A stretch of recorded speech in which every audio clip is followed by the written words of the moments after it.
संघ द्वारा पुरानी पेंशन प्रणाली लागू करने के संदर्भ में पत्रकार वार्ता का आयोजन संपन्न हुआ। आपको बताते चले कि आज वाराणसी के महमूरगंज स्थित क्षेत्र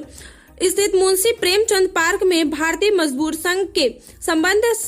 सरकारी कर्मचारी राष्ट्रीय परिसंघ के अखिल भारतीय आह्वान पर एनपीएस को समाप्त कर ओपीएस पुरानी पेंशन स्कीम लागू करने के संदर्भ में पत्रकार वार्ता का आयोजन किया गया, जिसमें भारतीय मजदूर संघ के राष्ट्रीय उपाध्यक्ष एमपी सिंह ने पत्रकारों को संबोधित करते हुए कहा कि जैसा कि सर्वविदित है कि 1 जनवरी 2004 से पूर्व सभी कर्मचारी सरकारी कर्मचारी केंद्र तथा राज्य सरकार को सामाजिक सुरक्षा के तहत सेवानिवृत्ति के समय सीसीएस पेंशन रूल्स 1972 के अंतर्गत पेंशन प्रदान करने की व्यवस्था थी, जिसे भारत सरकार द्वारा 12 दिसंबर 2003 को एक नोटिफिकेशन जारी कर समाप्त कर दिया गया था और नई पेंशन स्कीम के अंतर्गत कंट्रीब्यूटरी पेंशन स्कीम लागू कर दी गई। प्रारंभ से ही केंद्र और राज्य सरकारों की कर्मचारी इस नए पेंशन स्कीम का विरोध करते आ रहे हैं, क्योंकि इस पेंशन स्कीम में कहीं भी न्यूनतम पेंशन की गारंटी नहीं है। यह पेंशन लागू होने के बाद कुछ कर्मचारी सेवानिवृत्त हुए, जिसे पेंशन के रूप में बहुत ही कम धनराशि प्राप्त हो रही है,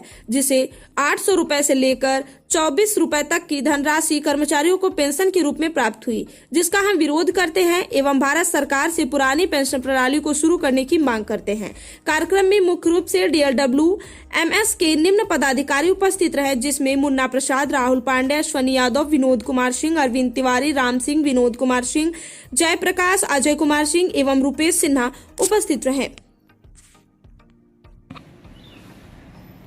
जी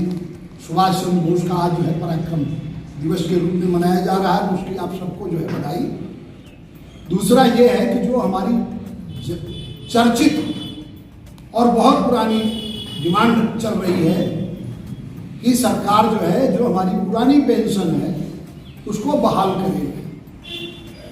क्योंकि सरकार स्वयं के लिए 1959 में किसी विधायक एमपी को कोई 1 पैसे का पेंशन नहीं मिलता था,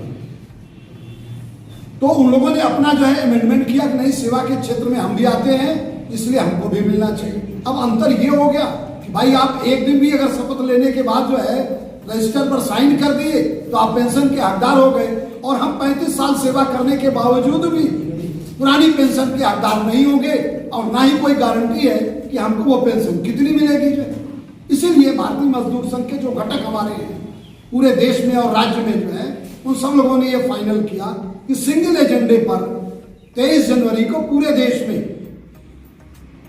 पुरानी पेंशन की बहाली किया जाए और नई पेंशन वापस लिया जाए, जो है जिससे सरकार जो सामाजिक सुरक्षा है उसका ठीक से जो है अनुपालन कर सके। एमपी सिंह मेरा नाम है। भारतीय मजदूर संघ के अखिल भारतीय जो है उपाध्यक्ष का दायित्व है और गवर्नमेंट सेक्टर का प्रभार। सिंह साहब, आज किस तरह की प्रेस वार्ता बुलाई गई है, क्या उद्देश्य है? प्रेस वार्ता है, अपने सभी विभागों के फेडरेशनों ने तय किया जो है कि जिस तरीके से 2022 में हम लोगों ने कारपोरेशन पर दिल्ली के अंतर्गत प्रदर्शन किया जो है, और उसी तरीके से सिंगल एजेंडा जो हमारी पुरानी पेंशन है उसको बहाल करने के लिए, क्योंकि सामाजिक सुरक्षा के कारण जो है नई और पुरानी पेंशन में बहुत अंतर हो जाता है। उदाहरण के तौर पर मैं आपके सामने रखना चाहता हूँ कि अगर 2 कर्मचारियों की डेथ होती है और एक अगर पुरानी पेंशन में है और 5 साल 6 साल उसकी अगर सर्विस है तो उसकी जो विधवा होगी उसको 9,000 रुपये पेंशन मिलेगी जो है, और जो एनपीएस का कर्मचारी होगा जो है उसको 800 रुपये की पेंशन मिलेगी जो है। ये अंतर सीधे सीधे आपके समझ में आ गया। दूसरा क्या है कि जो 9,000 वाला है उसको जब जब डीए बढ़ेगा, वर्ष में 2 बार बढ़ता है महंगाई भत्ता जो है, रुपए की वैल्यू को जो है कंटिन्यू रखने के लिए, तो वो महंगाई भत्ता पुराने वाले को मिलेगा जो है, और नया जो कर्मचारी है जिस डेट में उसका होगा उसको वही डीए रहेगा, बाकी जो है नहीं। ठीक है।